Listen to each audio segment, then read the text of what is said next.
अस्सलाम वालेकुम बच्चों, ये है स्मार्ट स्कूल और मैं आपकी टीचर मिस नीलम। आज हम हुरूफ हे की अशकाल बनाना सीखेंगे। और से देखें कहाँ से शुरू हो रहा है।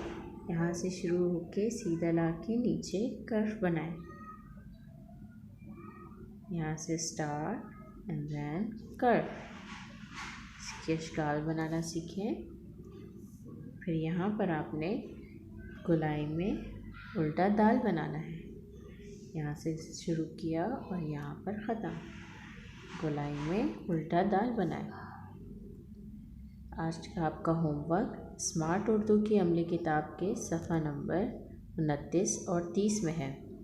आपने इनके ऊपर पेंसिल से हाथ फेरना है दोनों पेजेस पे और मुझे अपना काम चेक करवाना है। आज के लिए इतना ही। अल्लाह हाफ़िज़।